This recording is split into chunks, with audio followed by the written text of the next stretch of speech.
اعوذ باللہ من الشیطان الرجیم بسم اللہ الرحمن الرحیم۔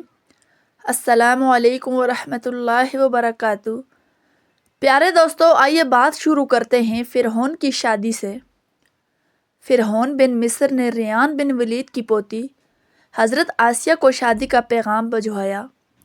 یاد رہے، ریان بن ولید وہی بادشاہ تھا جو حضرت یوسف علیہ السلام کے دور میں تھا، اور وہ حضرت یوسف علیہ السلام پر ایمان بھی لایا، اور اس نے حضرت یوسف علیہ السلام کو عزیز مصر بھی بنایا۔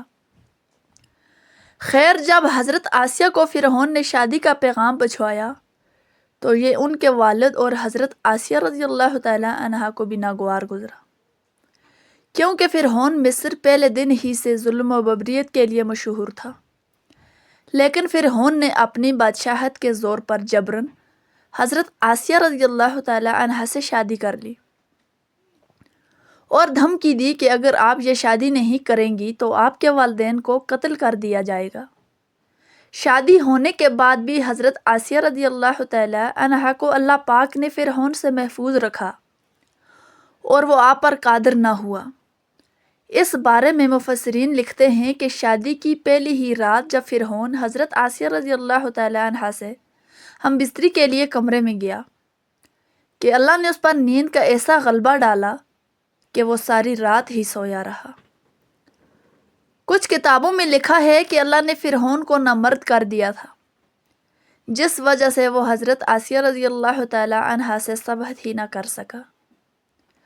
اور بعض نے لکھا ہے کہ فرعون کو ایک ایسی عجیب بیماری لگی تھی کہ طبیبوں نے اس کو ساری عمر صحبت سے منع کر دیا۔ دیکھا جائے تو ایک طرح سے یہ بھی حضرت آسیہ رضی اللہ تعالی عنہا کی کرامت بھی کہ اللہ پاک نے انہیں کیسے فرعون کے ناپاک جسم سے محفوظ رکھا۔ اللہ اکبر۔ بعض روایات میں فرعون کی ایک بیٹی کا ذکر بھی ملتا ہے۔ آپ کو یہ بتاتے چلیں کہ وہ لڑکی انہوں نے کسی سے لے کر پالی تھی۔ ایک رات فرعون نے خواب میں دیکھا کہ اس کا محل نابود ہو گیا ہے۔ خوف و وحشت سے اس کا پورا وجود لرزنے لگا۔ اس نے نجومیوں کو بلا کر اس نے اپنے خواب کی تعبیر پوچھی۔ انہوں نے کہا کہ عنقریب بنی اسرائیل کا ایک بچہ آپ کے محل کو نیست و نابود کرے گا۔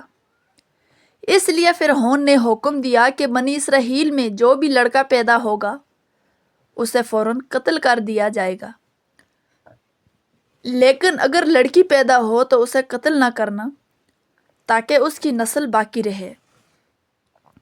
جب حضرت موسیٰ علیہ السلام پیدا ہوئے تو ان کی والدہ نے فرعون کے سپاہیوں کے ڈر سے حضرت موسیٰ علیہ السلام کو ایک صندوق میں رکھ کر دریا میں ڈال دیا۔ دریا سے ایک نہر فرعون کے محل کے پاس سے بہتی تھی، اور یہ صندوق بہتا ہوا اس نہر میں چلا گیا۔ فرعون نے حکم دیا کہ یہ صندوق محل میں لا کر اسے کھولا جائے۔ جب صندوق کو کھولا تو اس میں سے ایک خوبصورت، حسین اور جمیل بچہ نکلا۔ قبطی زبان میں پانی کو منہ اور درخت کو سا کہتے ہیں۔ یہ صندوق پانی اور درختوں کے درمیان پایا گیا تھا، اس وجہ سے حضرت بی بی آسیہ رضی اللہ تعالی عنہا نے آپ کا نام موسیٰ رکھا۔ حضرت آسیہ رضی اللہ تعالی عنہا نے جب حضرت موسیٰ علیہ السلام کے چہرے پر نور دیکھا تو انہوں نے حضرت موسیٰ علیہ السلام کو اپنا بیٹا بنا لیا، اور فرعون سے کہنے لگی کہ یہ بچہ میری اور تیری آنکھوں کی ٹھنڈک ہے، اسے قتل نہ کرو۔ لیکن نامرد فرعون کہنے لگا کہ اسے تم ہی رکھ لو، مجھے اس کی کوئی حاجت نہیں۔ حضرت محمد صلی اللہ علیہ وآلہ وسلم نے فرمایا کہ اگر آسیہ رضی اللہ تعالی عنہا کی طرح فرعون بھی اس بات کا اقرار کرتا کہ یہ بچہ اس کی آنکھوں کی بھی ٹھنڈک ہے تو اللہ پاک اسے ضرور ہدایت عطا فرما دیتا۔ اللہ پاک نے قرآن مجید میں عورتوں کے لیے نمونہ قرار دیا ہے۔ حضرت آسیہ رضی اللہ تعالی عنہا شادی کے پہلے ہی دن سے فرعون کے ظالمانہ اور کافرانہ کے خلاف پہاڑ بن کر کھڑی رہی۔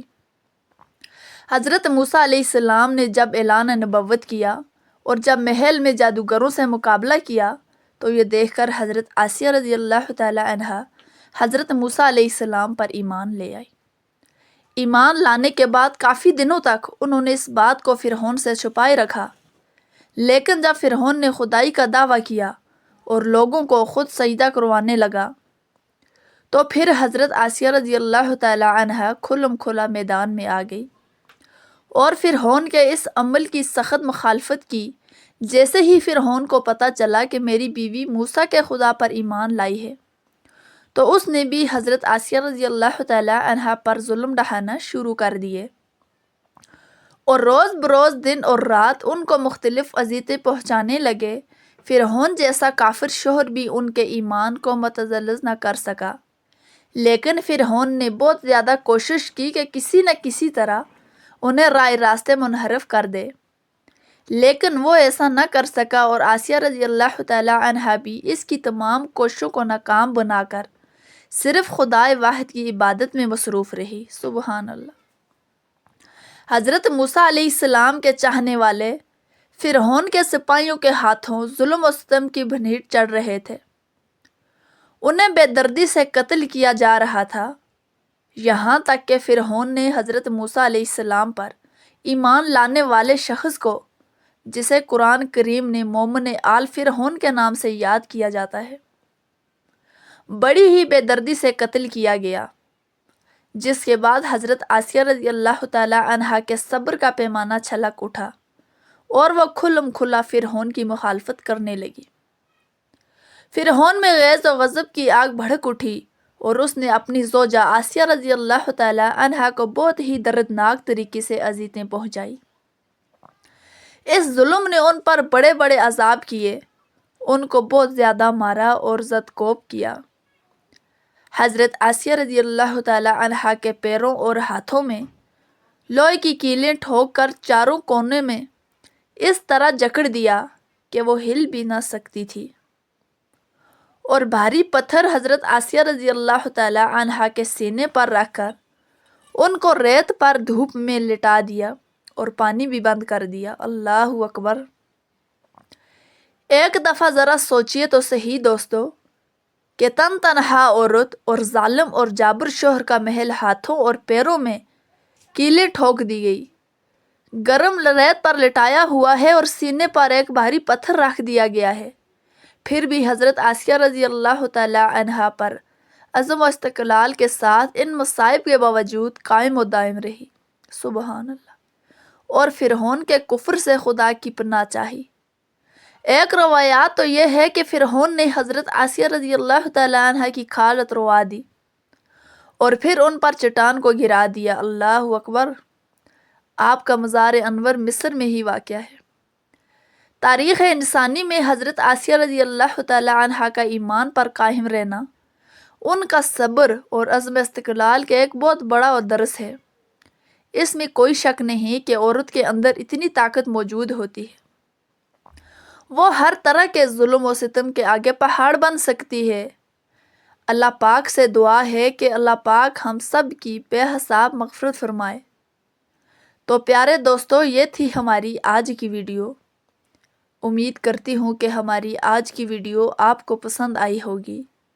اگر ویڈیو پسند آئی ہے تو ویڈیو کو لائک کریں اور چینل کو سبسکرائب کریں تاکہ اس طرح کی اور بھی مزید اچھی اور معلوماتی ویڈیو آپ کے لیے لا سکیں۔